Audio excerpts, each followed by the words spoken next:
Chapter 1. Odin has many names, Hangi, Grimnir, and Allfather among them. He created the realms and those that dwell in them. He has many children, who are each powerful gods in their own right, and all of them are sons. Asgard Historical Records, Volume 1. They say it's courageous to persist in the face of overwhelming odds, but whoever said that obviously wasn't dealing with Odin. A cloud of dust kicked into the air as I swung down off my horse and landed on the stone with a thud. I straightened my skirts, the gold-embroidered navy blue discoloured with blood and dirt. There was a tear in one of the sleeves, the low collar drooping to one side, remnants of a mission gone awry. Odin was off his horse a moment later, stomping towards Valaskjalf. If I let him, he would disappear into the corridors of his great hall, into one of his many rooms, and I'd never find him. It was one of his tactics to avoid my questions. That much I knew by experience. "Father," I tried to appear calm as I strode beside him, attempting to keep up with his long gait. I knew the answer, like I'd known it every other day, but I asked anyways. "So, what do you think?" Odin huffed, taking the first of several stone steps up into the double doors that opened into Valaskjalf. The hall was decadent, like Odin himself, made of grey and white stone and trimmed in gold like he would never run out of it. I cleared my throat. All things considered, I think it went well. "If things had gone well, we'd have come home with treaties, not bloody clothes." I hiked up my skirts to keep from tripping. He was picking up speed. "There was never going to be a treaty, and you knew it the whole time. It was just another grab for power from idiots who think they can defeat gods. Their choices have nothing to do with my competence." I gave him a moment, and when it was clear he wasn't going to respond, I tried again. "I think I did well. None of your men were killed. I healed every wound before the ride home, and my shields provided more than ample cover." "You were sloppy." Odin rounded a corner. If I weren't accustomed to that kind of insult from him, the words might have stung. "I was not. I did everything right. What more can I do to please you?" Odin ground to a halt, turning to glare at me with that single piercing eye. His salt and pepper beard was wilder than usual. He folded his arms across his broad chest, the armor glinting silver and rust red where today's blood had dried. A splatter had even made it up to the leather patch that covered his missing eye. "Sigyn, stop interrogating me every time I bring you anywhere. You think you're ready for a title, but you're not." I flexed the fingers of both my hands, breathing as deeply as I could manage. "And why not?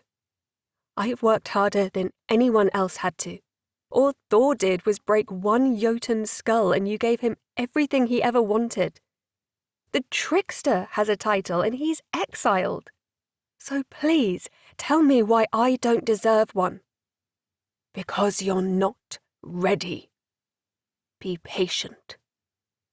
He started to walk away. I moved in front of him. "Last week you told me to be more assertive.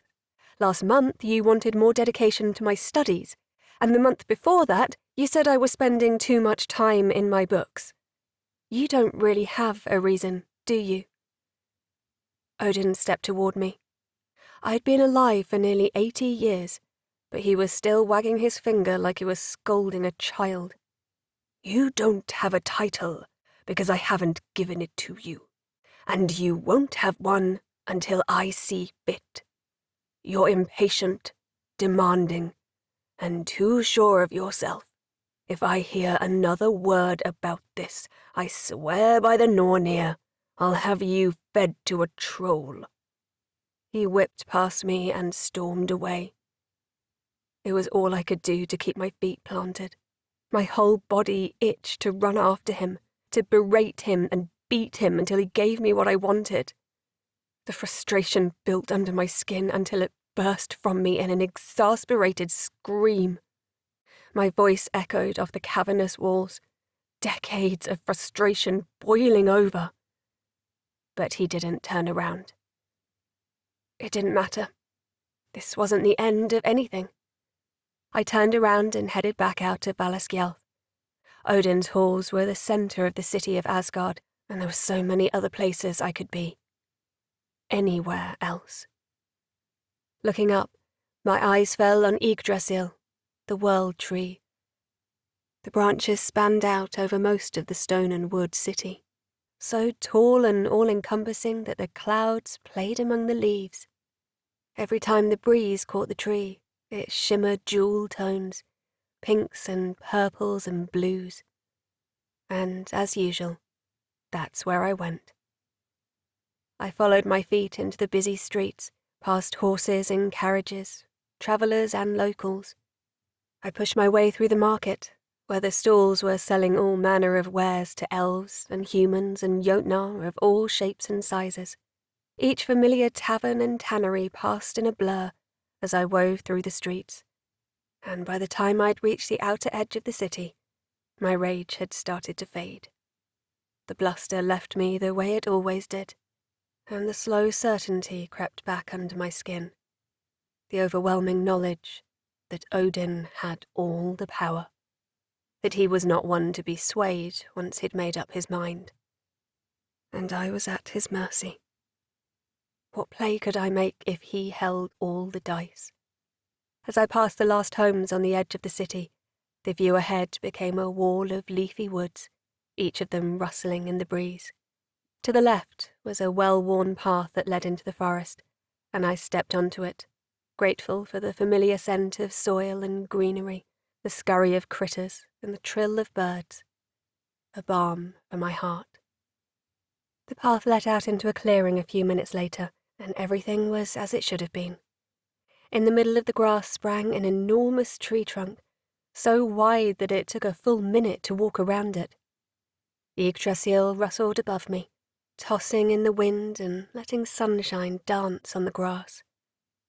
Tucked up against the tree line of the forest was Eden's tiny wood cabin, nearly obscured by all the flowers she had planted around it.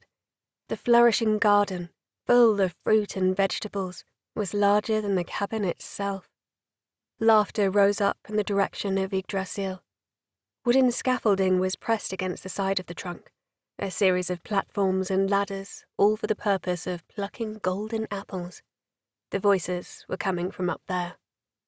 I trekked across the grass, skirting around the 4 deer who lived at the base of the tree, each of which refused to budge an inch.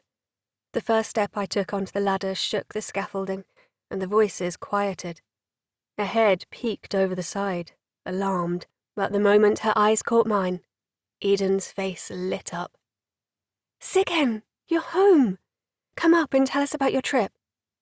Her sky-blue eyes danced with excitement, and her single, thick blonde braid dangled in the air, laced with white flowers. She held her hand out to hoist me up. Eden settled onto her knees, careful to avoid the blanket laid out with food. The platform was tight with the 3 bodies and the lavish spread crammed onto it, so I sat with my legs close to me. "I see you 2 have been keeping busy without me." I scooped up a handful of nuts and berries from their picnic. Freya was next to me, sitting cross-legged in a casual violet dress. Normally she was a woman of 2 sides, extravagant jewelled gowns or shimmering plates of armour. She pushed her flowing auburn hair back behind her ear, and my breath caught. Emotions so simple shouldn't be so alluring, but she wasn't called the most beautiful woman in all the realms for nothing. "The world doesn't stop just because you leave." There was bite in Freya's playful tone, and it reminded me immediately that beauty isn't everything. Who else was going to eat all this cheese? She reached out, the broad muscles in her arms flexing and relaxing under the sheer fabric of her sleeve. Eden looked me over, taking in the blood and dirt on my dress. "I take it things didn't go well?" Her lips knotted up in a frown, a look that was out of place on a woman who was made of softness. "Let me guess," said Freya. "It was a trap." I rolled my eyes. "It's always a trap, isn't it? I don't want to say that all trolls are mindless, but there seems to be a pattern. And you missed us so terribly that you couldn't even wash the musk from your body before you visited." Freya smiled crookedly as she filled her cup with elven wine and passed it to me. "Pour a bucket of water over my head if you think it'll help." I took a hearty drink, wondering for the 100th time what Eden saw in Freya. But they were both staring, so I answered the silent question. He turned me down. Eden put her hand on my knee. "I'm sorry. I shouldn't have encouraged you to ask again." She sighed. "It's just, I thought with all the training you've done and the end of this newest apprenticeship." Her gaze fell from mine. The sadness on her face brought tears to my eyes. I squeezed her hand. "As if any of this could be your fault. If it weren't for you, I'd have given up decades ago." Freya snorted. "I don't see how he can keep denying you. No one else had this hard of a time." I made a face, not sure if I should take that as camaraderie or an insult. Maybe he's run out of titles and can't admit it. Even if the youngest gets the scraps, you'd think he'd make me goddess of sheep herding or something.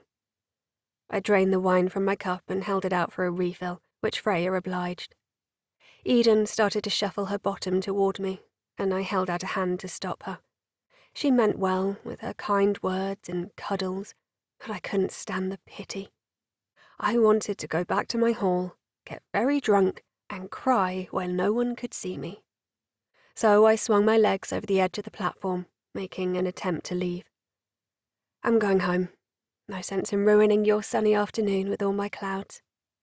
"Nonsense. I love complaining about Odin. It's almost a hobby at this point." Freya took back my cup and gave me a sincere smile. "Things will work out. He's a crotchety old man, but he has to give in sometime, right?" I nodded, tears blurring my eyes. I blinked them back and fumbled my feet onto the rungs of the ladder.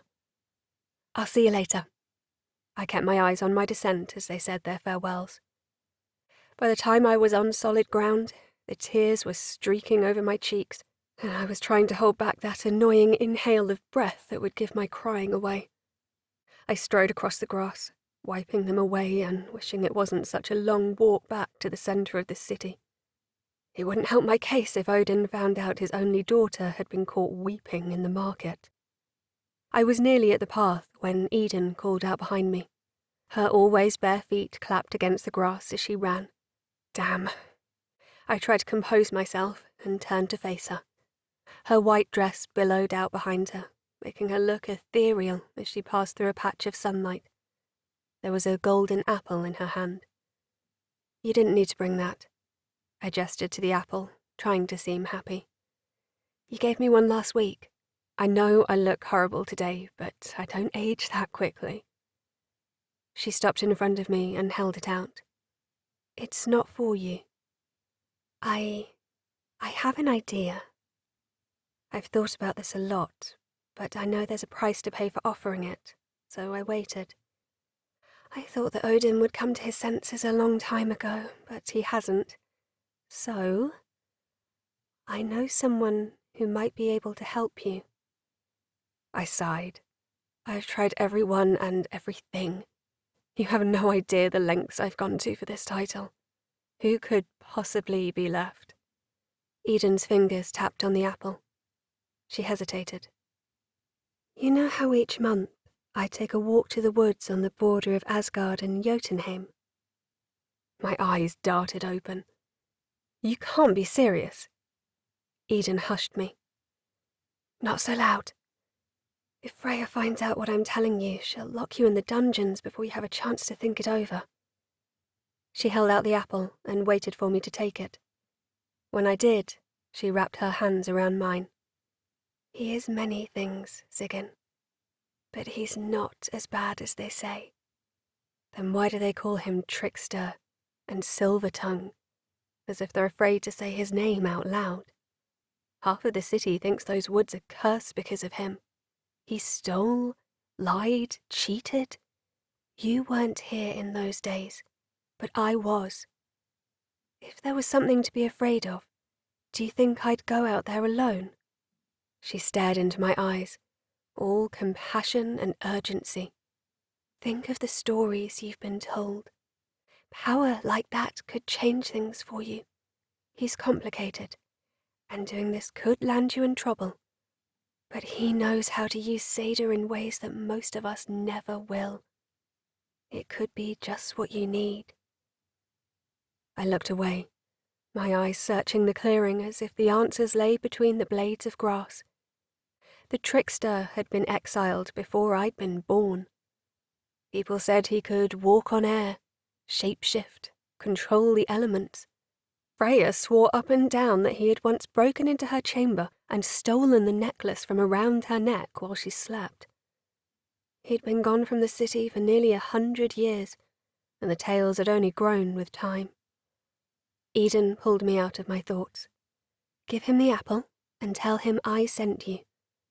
If you enter the forest near the boulder at its edge, then follow the river, you'll find his cabin. But please, wait until morning.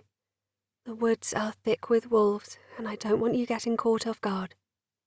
I took a deep breath, my mind working over the details. Aligning myself with the trickster behind Odin's back was a bad idea. But when was the last time anything had sounded this promising?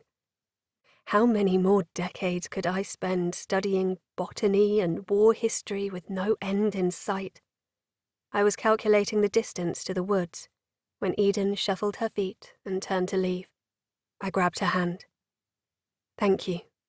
I have no idea what's going to come of it, but I'll find out tomorrow. She smiled, a look so warm and contagious that it spread to my lips as well.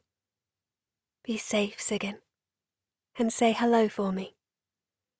She gave my hand a squeeze, then pranced her way back to Yggdrasil.